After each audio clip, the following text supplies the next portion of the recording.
اللہ تعالیٰ نے فرمایا کہ جو لوگ میرا انکار کرتے ہیں، ناشکری کرتے ہیں، ان کے لیے جہنم کا عذاب ہے۔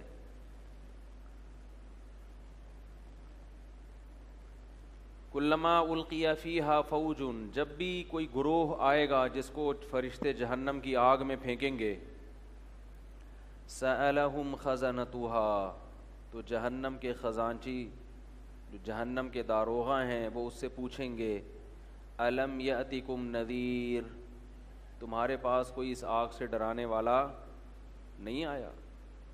کیسے جا رہے ہو آج تم اس آگ کے اندر؟ قالو، تو وہ جواب میں کہیں گے بلا، کیوں نہیں۔ پیغمبر بھی آئے، پیغمبر کے بعد علماء، یعنی جو دعوت ہے نا دین کی، وہ تو مختلف ذرائع سے لوگوں تک پہنچ چکی ہے۔ لوگ یہ کہتے ہیں کہ ہم تک تو دین کی دعوت بھی پہنچی، تو ہم تک تو قادیانی کی بھی پہنچی، اور ہمیں تو مختلف فرقوں کی پہنچی، تو کس کو ہم چھنی لے کے کیسے چھانیں کہ کون سی صحیح اور کون سی غلط ہے؟ تو اگر یہ عذر قیامت کے دن قابل قبول ہوتا تو پھر اللہ جہنم کی آگ میں نافرمانوں کو اور اہل باطل کو نہ پھینکتے۔ ہوتا یہ ہے کہ جب بھی آپ کوئی حق بات کرتے ہیں تو کسی نہ کسی کے مفاد پہ زد پڑ رہی ہوتی ہے۔ حق بات کو تلاش کرنے کی کوشش، کسی میں جذبہ پیدا ہو جائے نا کہ میں سیدھا راستہ واقعی چاہتا ہوں، یہ جذبہ پیدا ہو جانا اللہ کی سب سے بڑی نعمت ہے۔ ہمارے اندر یہ جذبہ نہیں ہے،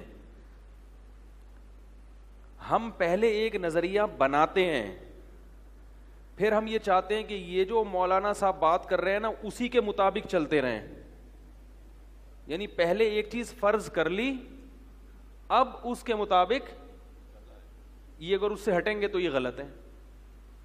ایسے تھوڑی ہوتا ہے، اپنے آپ کو پہلے یہ فرض کرنا پڑے گا کہ ہمیں کچھ بھی نہیں آتا، ہمیں ہدایت چاہیے کس سے؟ اللہ سے، اور اللہ نے ہدایت کس کے ذریعے دی ہے؟ اس کے رسول کے ذریعے۔ اگر اسی میں آپ کنفیوز ہیں کہ ہمیں اللہ سے ہدایت چاہیے کہ نہیں چاہیے، تو پہلے اس کنفیوژن کو دور کریں۔ بات آ رہی ہے سمجھ میں؟ پہلے اس کنفیوژن کو دور کریں، علماء کے پاس آئیں، بیٹھیں، بھائی مجھے تو اللہ ہی سمجھ میں نہیں آ رہا، تو وہ آپ کی کنفیوژن دور کریں گے۔ پھر آپ بولے مجھے رسول سمجھ میں نہیں آ رہے، پھر وہ آپ کی کنفیوژن دور کریں گے، پھر آپ کہیں کہ بھائی ٹھیک ہے، اللہ کو بھی مان لیا، رسول کو بھی مان لیا میں نے، لیکن یہ جو رسول کی تعلیمات آج کل علماء بیان کر رہے ہیں، یا جو علماء، تو ان میں کون سے والے ایسے ہیں جو واقعی اللہ رسول کی بات کرتے ہیں اور کون سے کیا ہیں؟ اس کی ریسرچ کرنی پڑے گی، تحقیق کرنی پڑے گی آپ کو۔ اور تحقیق دیگ کے چاول کی طرح نہیں ہے کہ 4 دانے چیک کیے تو پوری دیگ پر حکم لگا دیا کہ یہ پک گئی ہے۔ بھائی باورچی کیا کرتا ہے، جب چاول پکتے ہیں تو پوری دیگ تھوڑی کھاتا ہے چیک کرنے کے لیے، کھائے گا تو پھر پبلک کیا کھائے گی؟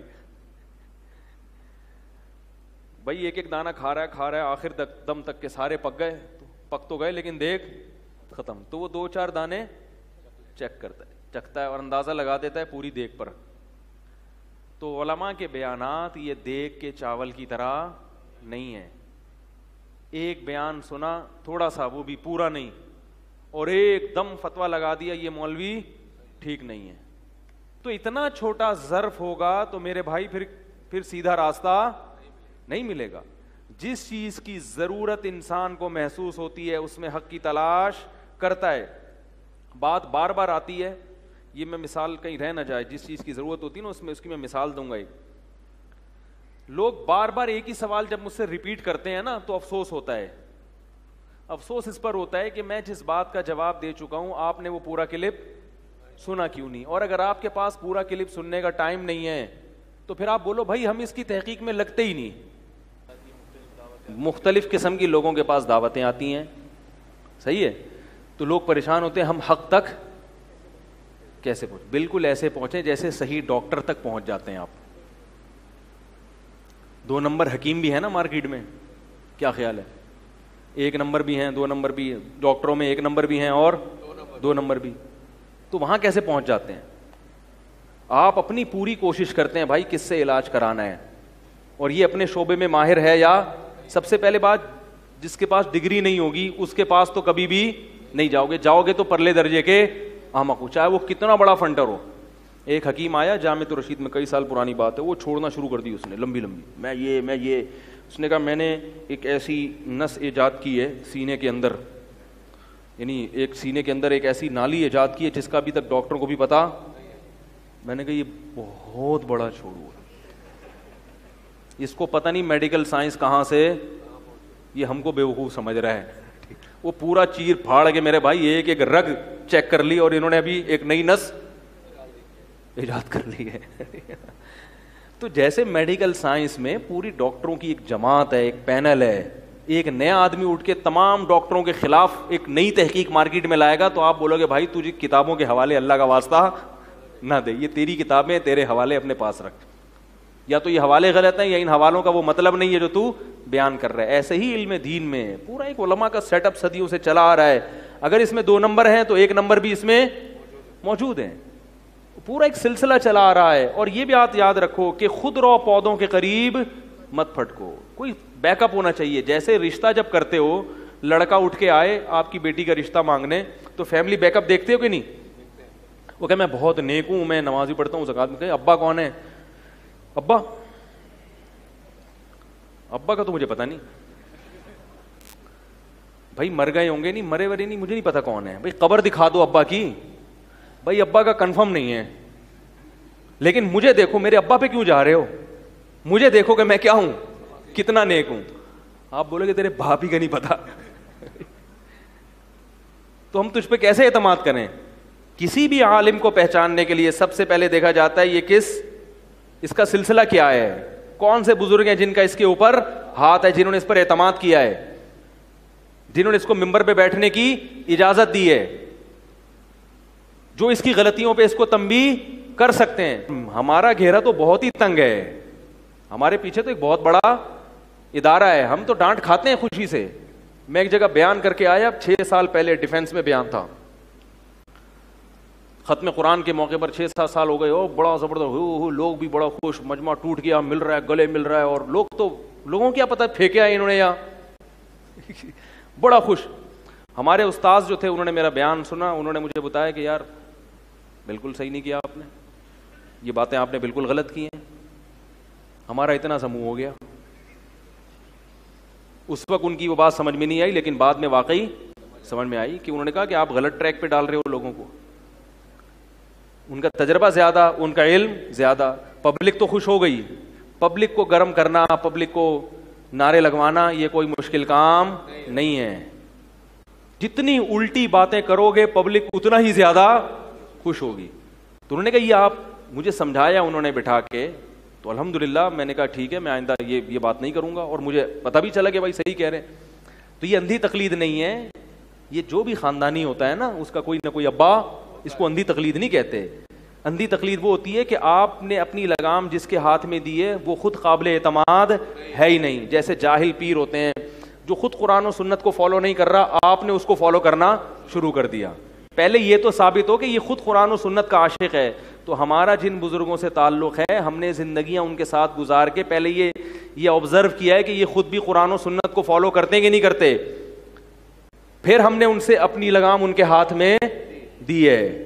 بھائی پہلے اطمینان ہوا کہ یہ ہمارے خیر خواہ بھی ہیں, امت کے خیر خواہ بھی ہیں, اندھے مقلد بھی نہیں ہیں, ان کو حق بات ملتی ہے تو یہ اپنے بزرگوں سے اختلاف کرتے ہیں احترام کے ساتھ.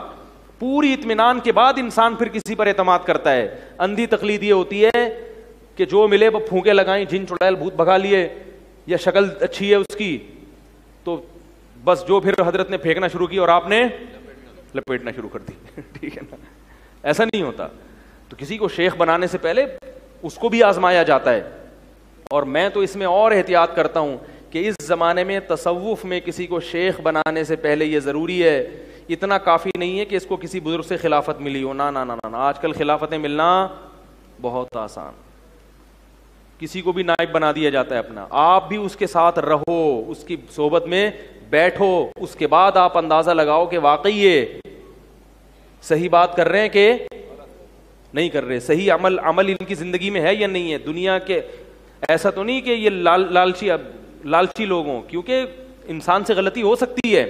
تو بعض دفعہ ہمارے بزرگ سے غلطی ہو جاتی ہے خلافت دینے میں, اس کے بہت سارے واقعات ہیں. تو اس لیے صرف خلافت ملنا کافی نہیں ہے, بلکہ آپ بھی اس پر بیٹھو اور اس پر اعتماد کرو کہ واقعی یہ نیک ہے یا نہیں. اور اتنا بھی کافی نہیں کہ نیک ہو, یہ بھی کہ آپ کو اس سے فائدہ بھی ہو رہا ہے کہ نہیں ہو رہا. بعض دفعہ ڈاکٹر اچھا ہوتا ہے مگر آپ کو فائدہ نہیں ہو رہا ہوتا, آپ کو محلے کے ایک اسپیشلسٹ سے فائدہ نہیں ہو رہا ہوتا اور محلے کے کسی چھوٹے موٹے حکیم سے فائدہ ہو جاتا ہے. تو انسان کا اپنا مزاج ہوتا ہے, اپنے اثرات ہوتے ہیں, یہ ہر چیز اثر کرتی ہے. تو جس کی مجلس میں بیٹھ کر فائدہ ہو رہا ہو اس پر انسان اعتماد کرے, اور بشرطے کہ اس کے پاس صحیح علم بھی ہو. یہ سب چیزیں جو ہے اس میں اثر کرتی ہیں. کہاں سے کہاں بات چلی گئی یار. میں پہلے وہ موضوع تو مکمل کر دوں نا جو سورہ ملک کی آیت میں نے پڑھی ہے. تو سورہ ملک کی جو آیت میں نے پڑھی ہے اس میں میں نے بتایا کہ اللہ تعالیٰ فرماتے ہیں کہ ان سے کہا جائے گا کہ تمہارے پاس کوئی ڈرانے والا نہیں آیا, تو یہ کیا کہیں گے, آیا تھا. تو اس پر ایک اشکال ہوتا ہے کہ بھئی آپ کہیں گے ہمارے پاس تو بہت سارے لوگ آئے ہیں, اور ہر آدمی کس کی طرف کھینچ رہا ہے, اپنی طرف. تو اس سے پتہ چلا کہ جہنمیوں کو پتا ہوگا ان میں کون سا صحیح تھا اور کون سا, بولو بھائی, غلط. تو یہ پہچاننا زیادہ مشکل کام نہیں ہے.